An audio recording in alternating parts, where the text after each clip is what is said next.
कांड का Fortuner connection की है ਇਹ ਤੁਹਾਨੂੰ ਅਸੀਂ ਦੱਸਣ ਜਾ ਰਹੇ ਹਾਂ ਇਸ ਬੁਲੇਟਿਨ ਦੇ ਵਿੱਚ। ਮੂਸੇਵਾਲਾ ਕਤਲकांड ਦਾ ਨਵਾਂ ਗੁਨਾਹਗਾਰ ਸਾਹਮਣੇ ਆਇਆ ਹੈ। ਘੋੜਿਆਂ ਦਾ ਵਪਾਰੀ ਹੈਗਾ ਫॉर्च्यूनर ਸਣੇ ਮੁਲਜ਼ਮ ਜਿਹੜਾ ਹੈਗਾ ਉਹ ਗ੍ਰਿਫਤਾਰ ਕੀਤਾ ਗਿਆ ਹੈ। ਵਿਦੇਸ਼ ਭੱਜਣ ਦੀ ਫਿਰਾਕ ਵਿੱਚ ਸਤਬੀਰ ਸੀ। ਮੂਸੇਵਾਲਾ ਕਤਲकांड ਨੂੰ ਲੈ ਕੇ ਇਸ ਵੇਲੇ ਦੀ ਵੱਡੀ ਖਬਰ, ਪਿਸਤੌਲ ਤੇ ਹੋਰ ਵਸਤਾਂ ਜਿਹੜੀਆਂ ਨੇ ਉਹ ਕਾਬੂ ਕੀਤੀਆਂ ਗਈਆਂ ਨੇ। ਉਸਦੇ ਕੋਲੋਂ ਜਿਹੜਾ ਹੈਗਾ ਉਹ ਉਸਨੇ ਮੁਹੱਈਆ ਕਰਾਈਆਂ। ਸਤਬੀਰ ਦੇ 3 ਸਾਥੀ ਜਿਹੜੇ ਹੈਗੇ ਉਹ ਫਰਾਰ ਦੱਸੇ ਜਾ ਰਹੇ ਨੇ। ਦਰਅਸਲ ਪੁਲਿਸ ਨੇ ਕੱਲ जिस शख्स सतबीर सिंह ਨੂੰ गिरफ्तार किया है उस ते मूसेवाला के कातलों ਨੂੰ हथियार सप्लाई करने के इल्जाम लगे ने। फॉर्च्यूनर सने मुलजम सतबीर लुधियाना तो काबू किया गया है जो विदेश भजन की फिराक में सी। अमृतसर तो दिल्ली जा रहा सी सतबीर। पिस्तौल, देसी कट्टा ते 2 कारतूस भी बरामद हुए ने। सतबीर के 3 साथी फरार दसे जा रहे हैं। पुलिस पाड़ भी जुटी है ते गड्डी दे विच बटाला वासी मनदीप सिंह तूफान, पिंड खलसिया का मनप्रीत मनी और एक होर अणपछाता शख्स भी सी जो पहला ही फरार हो गए, पर सतबीर को पुलिस ने दबोच लिया। एक ब्लॉक विकास अधिकारी संदीप कालो का नाम भी सामने आया है। संदीप कालो की भूमिका की जांच की जा रही है। लुधियाना के पुलिस कमिश्नर डॉक्टर कौस्तुभ शर्मा ने दस्या है कि सतबीर सिंह ने अपनी कार के शूटरां हथियार सप्लाई किए सन। कतलेआम तो बाद अमृतसर के वसनीक संदीप कालो उर्फ सोना ने उस ਨੂੰ एक देसी पिस्तौल ਅਤੇ कारतूस ਦਿੱਤੇ ਅਤੇ ਦੱਸਿਆ ਕਿ ਅਸੀਂ ਸਿੱਧੂ ਮੂਸੇਵਾਲਾ ਨੂੰ ਮਾਰ ਦਿੱਤਾ ਹੈ, ਤੁਸੀਂ ਇਹ ਹਥਿਆਰ ਆਪਣੇ ਬਚਾ ਲਈ ਰੱਖੋ, ਕੁਝ ਦਿਨਾਂ ਬਾਅਦ ਹੋਰ ਹਥਿਆਰ ਦੇਵਾਂਗੇ।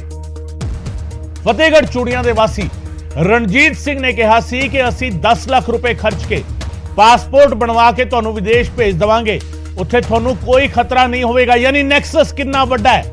ਘੋੜਿਆਂ ਦਾ ਵਪਾਰੀ ਜਿਹੜਾ ਹੈਗਾ ਉਹ ਮੌਤ ਦਾ ਵਪਾਰੀ ਬਣ ਜਾਂਦਾ ਹੈ। घोड़िया का कारोबार करने वाला सतबीर मौत का व्यापारी किवें बनता है, क्योंकि उसने अजनाला के पिंड तलवंडी राय दादू का रहने वाला जिहड़ा सतबीर है, अजनाला के पिंड तलवंडी राय दादू का रहने वाला है सतबीर ते गैंगस्टर लॉरेंस बिश्नोई के नाल उसका लिंक है।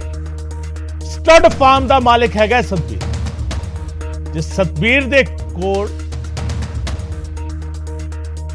सतबीर दे कोल जिहड़े हैगे 40 तो वध घोड़े घोड़ियां ने ते 40 तो वध जिहड़े घोड़े घोड़ियां ने उस दा मालक स्टड फार्म दा मालिक सतबीर जिहड़ा हैगा Delhi number DL 4CNE 3716 Fortuner जिहड़ी हैगी जिस तो उसकी गिरफ्तारी हुई है, हथियारां वाली फॉर्च्यूनर ते इसे फॉर्च्यूनर विच हथियार सप्लाई होए सन सिद्धू मूसेवाला दे कतल दे लई। इसे फॉर्च्यूनर दे विच हथियार सप्लाई किए गए सन। सतबीर सिंह दी यह फॉर्च्यूनर हैगी है। सतबीर ਨੂੰ ਪੁਲਿਸ ਨੇ ਗ੍ਰਿਫਤਾਰ ਕੀਤਾ ਜਿਹੜਾ ਖੁਦ ਸਟਡ ਫਾਰਮ ਦਾ ਮਾਲਿਕ ਹੈਗਾ ਤੇ 19 ਮਈ ਨੂੰ ਬਠਿੰਡਾ ਵਿੱਚ ਪੈਟਰੋਲ ਪੰਪ ਤੇ ਫॉर्च्यूनर ਨਜ਼ਰ ਆਈ ਸੀ। ਉਸ ਤੋਂ ਬਾਅਦ ਲਗਾਤਾਰ ਜਾਂਚ ਕੀਤੀ ਜਾ ਰਹੀ ਸੀ। ਪੈਟਰੋਲ ਪੰਪ ਤੇ ਸ਼ੂਟਰਾਂ ਨੂੰ ਹਥਿਆਰ ਦਿੱਤੇ ਗਏ ਸਨ। ਪੁਲਿਸ ਨੇ ਜਾਂਚ ਕੀਤੀ। ਜਾਂਚ ਕਰਨ ਤੋਂ ਬਾਅਦ ਸਤਬੀਰ ਦੀ ਗ੍ਰਿਫਤਾਰੀ ਹੋਈ ਹੈ। ਫॉर्च्यूनर ਦਾ ਨੰਬਰ ਦਿੱਲੀ ਦਾ ਹੈ DL 4CNE 8716 ਨੰਬਰ ਹੈਗਾ ਫॉर्च्यूनर ਦਾ। सो घोड़ियां दे फार्म दा मालिक सतबीर सिंह जिहड़ा हैगा उस नूं गिरफ्तार किया पुलिस ने ते हथियार सप्लाई करन दा पहलां भी उस ते केस दर्ज है। हालांकि उसके स्टड फार्म दे विच 40 तो वध घोड़े घोड़ियां उसके कोल ने, पर एक घोड़ियां दा व्यापारी जिहड़ा सीगा मौत दा कारोबारी किवें बनिया इस नूं लैके वड्डा सवाल है। साडे सहयोगी मनोज राठी ਸਾਡੇ ਨਾਲ जुड़ रहे ने इसे मामले ते नाल ही राजीव ਸਾਡੇ ਨਾਲ जुड़ रहे ने इसे मामले ते वधेरी जानकारी दे नाल। सब तो पहला मनोज ਤੁਹਾਡੇ ਕੋਲ आना चाहांगा, सतबीर की गिरफ्तारी की कुछ खुलासे होए ने? बिल्कुल गगन, जिदा तुसी भी दस्या कि एक व्यापारी जिहड़ा हैगा घोड़ियां दा व्यापारी अचानक ये तस्करी च सामने किस तरह आया, क्योंकि हुण कड़ी दर कड़ी जुड़दी नजर आ रही। जिदा तुसी भी कहा कि 19 मई नूं एक दिल्ली नंबर फॉर्च्यूनर जिहड़ी है पेट्रोल पंप ते वेखी गई। हुण कड़ी दर कड़ी किस तरह जुड़ रही है सिद्धू मूसेवाले दे मर्डर नूं लैके बहुत वड्डी प्लैनिंग हुई है। असीं पहलां तो भी जिक्र कीता सीगा कि जिहड़ा ये सतबीर अरेस्ट किया इन्हें हथियारां दी सप्लाई की है। सिद्धू मूसेवाले दे मर्डर तो पहला जिहड़े हथियार सप्लाई होए हैं, और सब तो वड्डी इहदे विच गल यह है कि जिथे रहिंदा है उहदे बिल्कुल नेड़े ਬਾਰਡਰ ਹੈਗਾ, ਬਾਰਡਰ ਹੈ ਪਾਕਿਸਤਾਨ ਦਾ ਬਾਰਡਰ ਹੈ। ਇਹ ਵੀ ਗੱਲ ਸਾਹਮਣੇ ਆ ਰਹੀ ਹੈ ਕਿ ਇਸ ਤੋਂ ਪਹਿਲਾਂ ਵੀ ਇਹਦੇ ਮਾਮਲੇ ਦਰਜ ਨੇ ਤੇ ਹਥਿਆਰਾਂ ਦੀ ਸਪਲਾਈ ਨੂੰ ਲੈ ਕੇ ਵੀ ਇਹਦੇ ਤੇ ਇਲਜ਼ਾਮ ਲੱਗੇ ਹੋਏ ਨੇ। ਪਹਿਲਾਂ ਵੀ ਇਸ ਤਰ੍ਹਾਂ ਦੀ ਗੱਲ ਆਈ ਹੈ ਕਿ ਸਤਬੀਰ ਨੂੰ ਜਿਹੜਾ ਅਰੈਸਟ ਕੀਤਾ ਹੈ ਤੇ ਹੁਣ ਕਈ ਵੱਡੇ ਖੁਲਾਸੇ ਇਸ ਪੂਰੇ ਮਾਮਲੇ 'ਚ ਹੋ ਸਕਦੇ ਹਨ। ਹਾਲਾਂਕਿ ਲੁਧਿਆਣਾ ਪੁਲਿਸ ਵੱਲੋਂ ਪਹਿਲਾਂ ਦੋ ਜਿਹੜੇ ਐਕਿਊਜ਼ ਫੜੇ ਗਏ ਸੀ, ਬਲਜੀਤ ਚੌਧਰੀ ਨੂੰ ਫੜਿਆ ਸੀਗਾ, ਉਹਦੇ ਪੁੱਛਗਿੱਛ 'ਚ ਕਈ ਗੱਲਾਂ ਸਾਹਮਣੇ ਆਈ ਕਿ ਇੱਕ ਸਤਬੀਰ ਨਾਂ ਦਾ ਜਿਹੜਾ ਬੰਦਾ ਹੈ ਉਹ ਹਥਿਆਰਾਂ ਦੀ ਸਪਲਾਈ ਹੋਈ ਹੈ। ਫੋਰਚੂਨਰ ਗੱਡੀ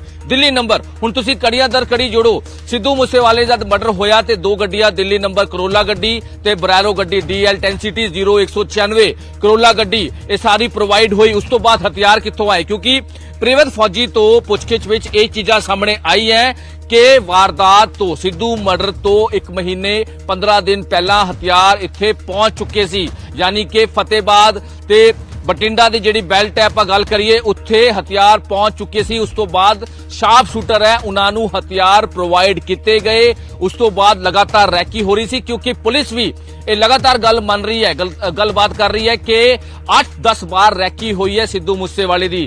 27 ਤਰੀਕ ਨੂੰ ਵੀ ਮਾਰਨ ਦੀ ਕੋਸ਼ਿਸ਼ ਕੀਤੀ ਸੀ ਲੇਕਿਨ ਬਚ ਗਿਆ, ਲੇਕਿਨ 29 ਤਰੀਕ ਨੂੰ ਵਾਰਦਾਤ ਨੂੰ ਅੰਜਾਮ ਦਿੱਤਾ। ਹੁਣ ਤੁਸੀਂ ਸਤਬੀਰ ਦੀ ਗੱਲ ਕਰ ਰਹੇ ਹੋ, ਸਤਬੀਰ ਇਹਦੇ ਵਿੱਚ ਬਹੁਤ ਅਹਿਮ ਕੜੀ ਹੈ। ਪਹਿਲਾਂ ਜਿਹੜੇ ਬਲਜੀਤ ਚੌਧਰੀ ਨੂੰ ਫੜਿਆ ਸੀਗਾ ਉਹਦੇ ਵਿੱਚ ਸਤਬੀਰ ਦਾ ਨਾਂ ਆਇਆ ਸੀ। ਹਾਲਾਂਕਿ ਹਜੇ ਤਿੰਨ ਜਿਹੜੇ ਹੋਰ ਬਦਮਾਸ਼ ਇਹਦੇ ਵਿੱਚ ਸ਼ਾਮਿਲ ਨੇ ਉਹ ਫਰਾਰ ਦੱਸੇ ਜਾ ਰਹੇ ਨੇ।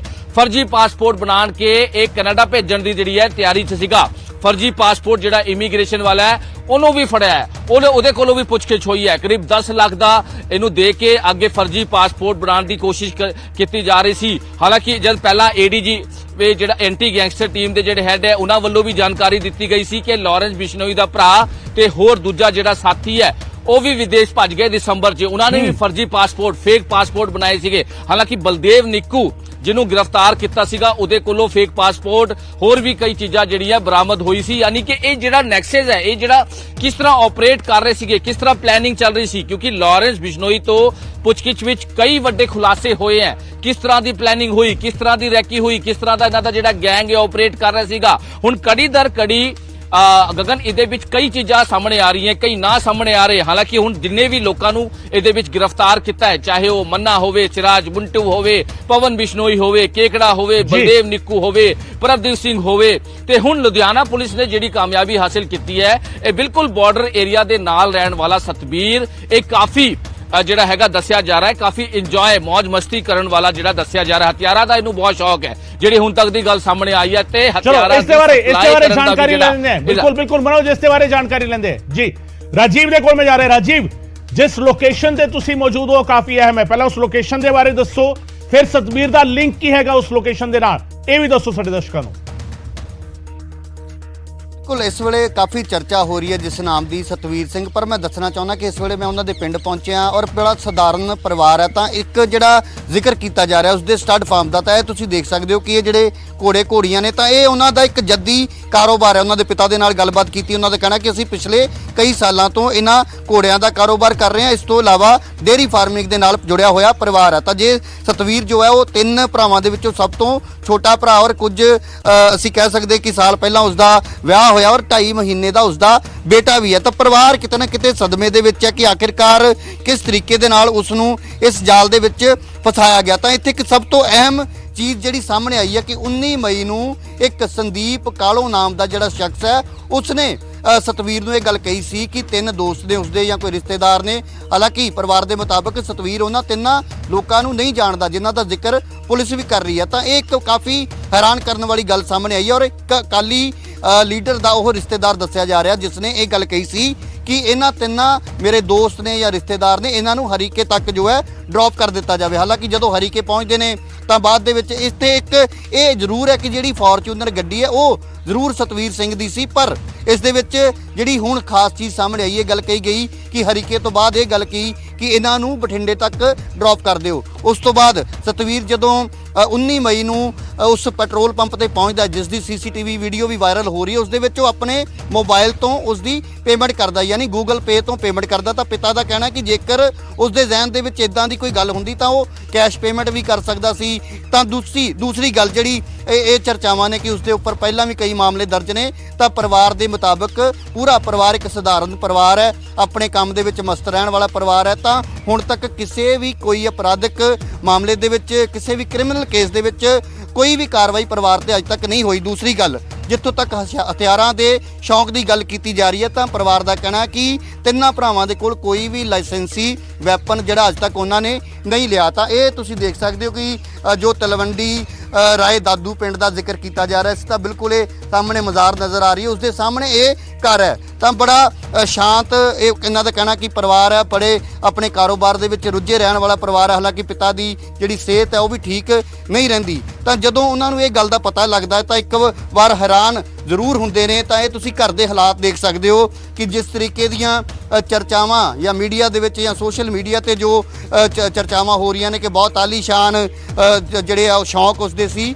ਤਾਂ ਉਸ ਦੇ ਬਿਲਕੁਲ ਉਲਟੇ ਤਸਵੀਰ ਆ। ਤੁਸੀਂ ਦੇਖ ਸਕਦੇ ਹੋ ਇਹ ਘਰ ਦੀ ਤਸਵੀਰ ਹੈ। ਘਰ ਦੇ ਅੰਦਰ ਜਿਸ ਤਰ੍ਹਾਂ ਘੋੜਿਆਂ ਦਾ ਮੈਂ ਜ਼ਿਕਰ ਕੀਤਾ ਕਿ ਸਟੱਡ ਫਾਰਮਿੰਗ ਦੇ ਨਾਲ ਜੁੜਿਆ ਹੋਇਆ ਪਰਿਵਾਰ ਹੈ, ਘੋੜਿਆਂ ਦਾ ਕਾਰੋਬਾਰ ਕਰਦੇ ਨੇ ਔਰ ਬਹੁਤ ਸਾਰੇ ਭਾਵੇਂ ਉਹ ਸਿਆਸੀ ਲੋਕ ਹੋਣ ਜਾਂ ਬਹੁਤ ਵੱਡੇ ਜਿਹੜੇ ਘੋੜਿਆਂ ਦੇ ਵਪਾਰੀ ਨੇ ਤਾਂ ਉਹਨਾਂ ਦੇ ਨਾਲ ਸੰਪਰਕ ਜ਼ਰੂਰ ਨੇ, ਪਰ ਉਹ ਸਿਰਫ ਵਪਾਰਕ ਸੰਪਰਕ ਨੇ। ਤਾਂ ਇਸ ਕਰਕੇ ਜਦੋਂ ਇਸ ਪਰਿਵਾਰ ਦੇ ਨੌਜਵਾਨ ਨੂੰ ਇਸ ਤਰੀਕੇ ਦੇ ਨਾਲ ਪੁਲਿਸ ਵੱਲੋਂ ਜਦੋਂ ਕਿਹਾ ਗਿਆ ਕਿ ਉਸ ਦਾ ਬਹੁਤ ਵੱਡਾ ਕਨੈਕਸ਼ਨ ਹੈ, ਤਾਂ ਇੱਕ ਜਿਹੜਾ ਬੈਗ ਦਾ ਜ਼ਿਕਰ ਕੀਤਾ ਜਾ ਰਿਹਾ ਉਸ ਦੇ ਬਾਰੇ ਵੀ ਇਹ ਗੱਲ ਸਾਹਮਣੇ ਆਈ ਹੈ ਕਿ ਉਹ ਬੈਗ ਵੀ ਕਿਸੇ ਨੇ ਉਹਨਾਂ ਤਿੰਨਾਂ ਲੋਕਾਂ ਨੂੰ ਛੱਡਣ ਦੇ ਲਈ ਗੱਲ ਕਹੀ ਗਈ ਕਿ ਇਹਨਾਂ ਨੂੰ ਡ੍ਰੌਪ ਕਰਨਾ, ਉਹਨਾਂ ਤਿੰਨਾਂ ਨੂੰ ਹੀ ਕਿਸੇ ਸ਼ਖਸ ਨੇ ਆ ਕੇ ਇੱਕ ਬੈਗ ਦਿੱਤਾ ਜ਼ਰੂਰ ਸੀ, ਇਹ ਗੱਲ ਸਾਹਮਣੇ ਆਈ ਹੈ। ਪਰ ਸਿੱਧੇ ਤੌਰ ਤੇ ਪਰਿਵਾਰ ਦਾ ਕਹਿਣਾ ਕਿ ਉਹਨਾਂ ਦੇ ਬੇਟੇ ਦਾ ਇਸ ਪੂਰੇ ਮਾਮਲੇ ਦੇ ਵਿੱਚ ਕੋਈ ਵੀ ਲੇਖਾ ਜੋਖਾ ਜਾਂ ਕੋਈ ਲੈਣਾ ਦੇਣਾ ਨਹੀਂ ਹੈ। ਤਾਂ ਪੁਲਿਸ ਹਾਲੇ ਇਨਵੈਸਟੀਗੇਸ਼ਨ ਕਰ ਰਹੀ ਹੈ। ਤੇ ਇਸ ਕਰਕੇ ਅਸੀਂ ਵੀ ਇੱਥੇ ਆ ਕੇ ਇਸੇ ਜਾਣਨ ਦੀ ਕੋਸ਼ਿਸ਼ ਦੇ ਲਈ ਪਹੁੰਚੇ, ਕਿਉਂਕਿ ਚਰਚਾਵਾਂ ਬਹੁਤ ਸਾਰੀਆਂ ਹੁੰਦੀਆਂ ਨੇ, ਸੋਸ਼ਲ ਮੀਡੀਆ ਤੇ ਵੀ ਕਈ ਤਰ੍ਹਾਂ ਦੇ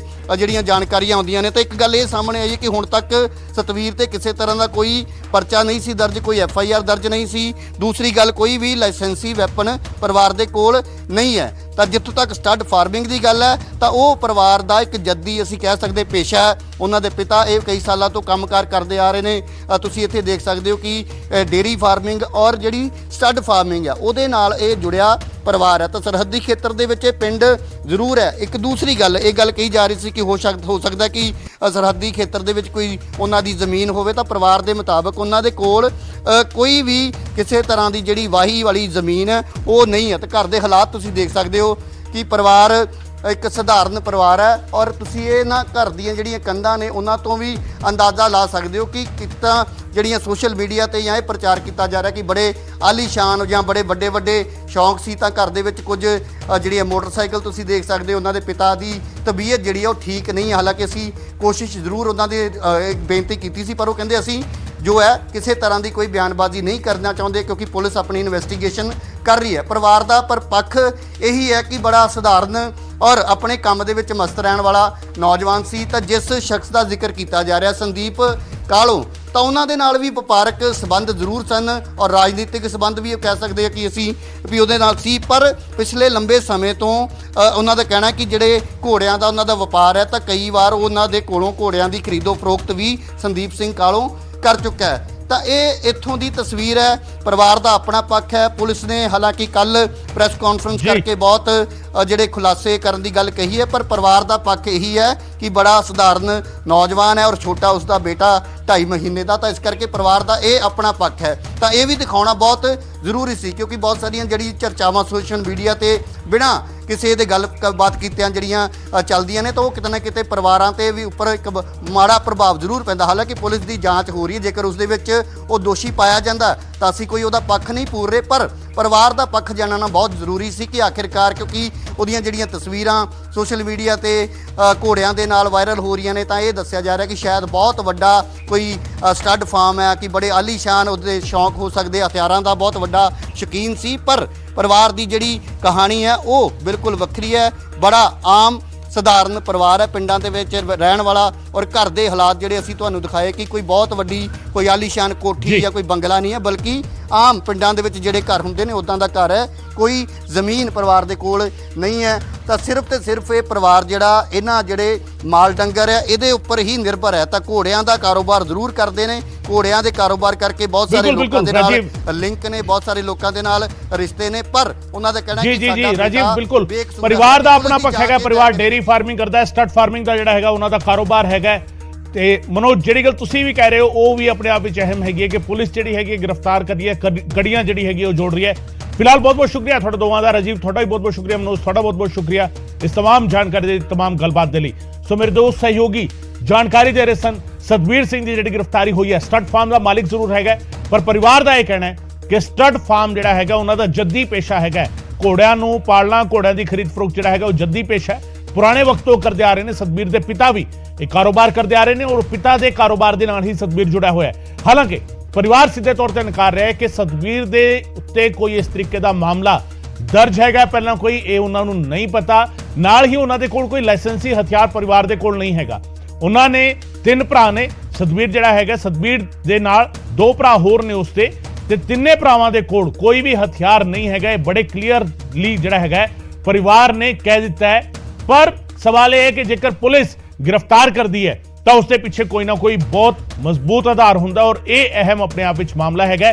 ਇਸ ਕਰਕੇ ਇਸ ਮਾਮਲੇ ਵਿੱਚ ਅਜਿਹੀ ਗ੍ਰਿਫਤਾਰੀਆਂ ਜਿਹੜਾ ਹੈਗਾ ਉਹ ਚਾਹੇ ਬੇਸ਼ੱਕ ਅਪਰਾਧਿਕ ਪਿਛੋਕੜ ਹੈ ਜਾਂ ਨਹੀਂ ਹੈ, ਪਰ ਜਿਹੜੀ ਭੂਮਿਕਾ ਰਹੀ ਹੈ ਉਸ ਦੇ ਲਈ ਗ੍ਰਿਫਤਾਰੀਆਂ ਜਿਹੜੀਆਂ ਨੇ ਹੋ ਰਹੀਆਂ ਨੇ ਔਰ ਖੁਲਾਸੇ ਜਿਹੜੇ ਹੈਗੇ ਉਹ ਆਉਣ ਵਾਲੇ ਦਿਨਾਂ ਵਿੱਚ ਹੋਣਗੇ।